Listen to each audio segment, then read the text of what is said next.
pagbibigayan ng organs, kailangan magsama ng isang taon ng legal na kasal. Kaya yung pagsasama namin, paabuti namin ang dalawa.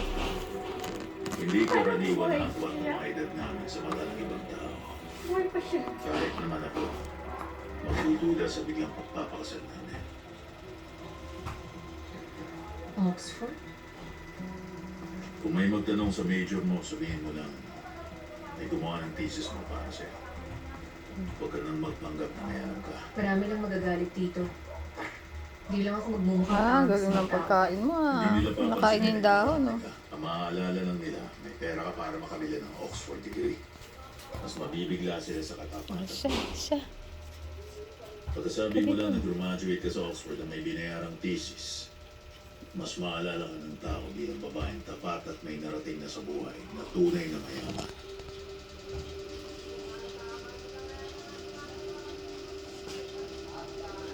Marami ka palang alam. Ayusin mo kayang reputasyon mo.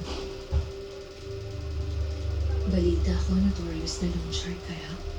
Tama ka, dahil yun ang gusto ko eh. Oh, bago na siya. Ay, nagtago na siya. Babalik rin natin yung dahon. Hindi ka na dapat magmukhang hostess sa mga.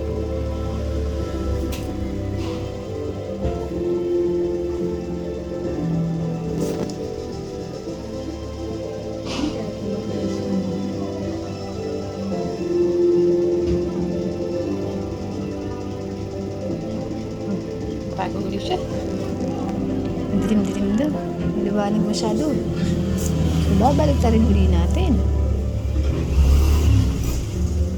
Ang bata ako, may kaibigan akong lagi akong tinutukso dahil nagpapautang kami ng araw ng bayan.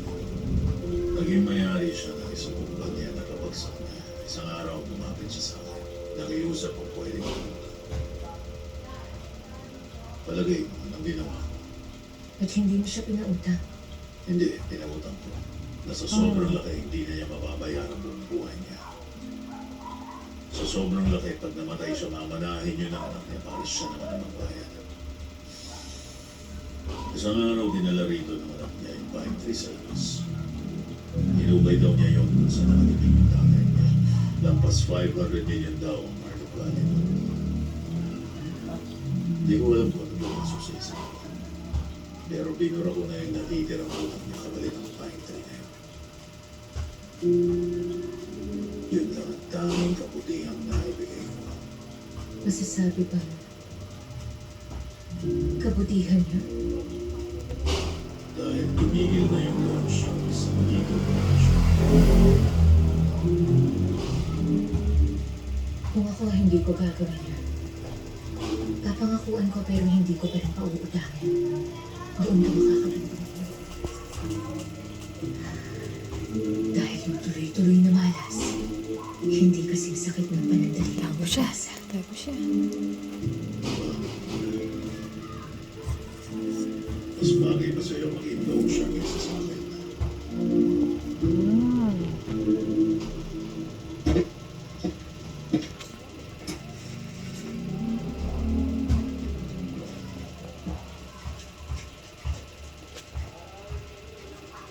Loloblihin ko ang balik nito sa'yo. Nga pala, ba't parang may sakit ka? Nasag ka ba dahil sa sobrang bata mong misis? Masyado na siguro akong matanda. Chairman ho, mag-iingat ka. Yung mga kabataan ngayon, mauutak yan. Niluluto mo sa akin para makuha yung pera ko samantalang yun yung hanap buhay ko. Napanotaryo ko na yung testamento ko. Oo naman. Sagutin ko na ito.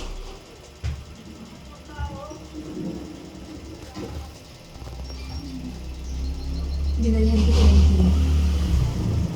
At para makumbinsi yung mga tao na totoo ang lahat, kailangan kong gumawa ng kwentong bubura sa mga suspecha nila. Gawin mo lang yung practice natin. Sa araw na to, dapat masaksihan ng mga matatas na tao yung relasyon natin dalawa. Sige, Huwag ka rin masyadong magpabida. Pagmumukha ng desperado. bakit mukha ba akong desperado? Mukha kang desperado nung tinanong mo ako kung mukha kang desperado. Mukha siguro akong ganun dahil ng tingin mo. Sa halip na yan, gawa na lang ng underwater data na magkoconnect sa sulat Jeju via K-Tex. Wala ni isang tao roon ang nagduda sa pagkatao at pinanggalingan ni Roger.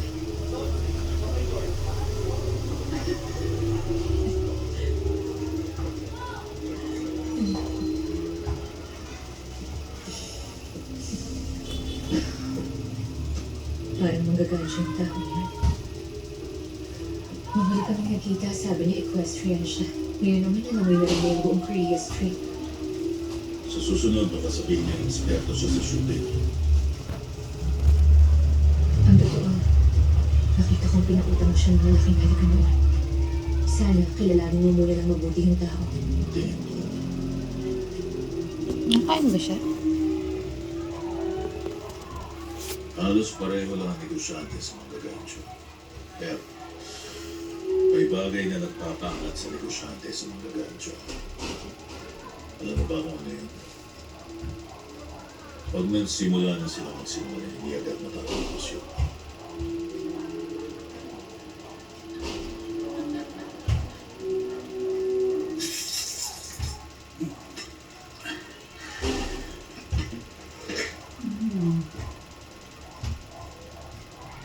Butas na na. Ayan, butas na na.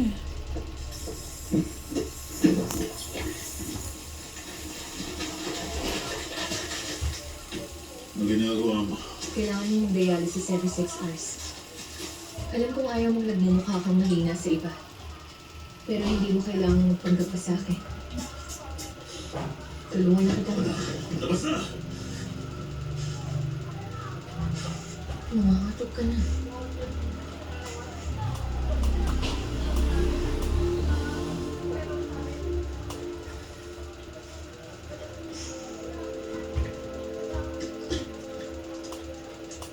Alam ko lang naman na yan, na mas kilala na ako ni Roger kumpara sa pagkakakilala ko sa sarili.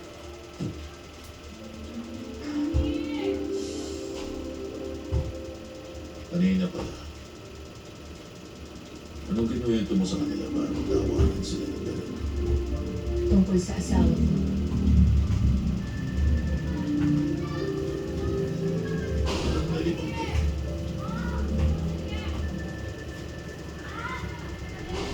Nalungkot ako. Dahil may kaya silang lahat.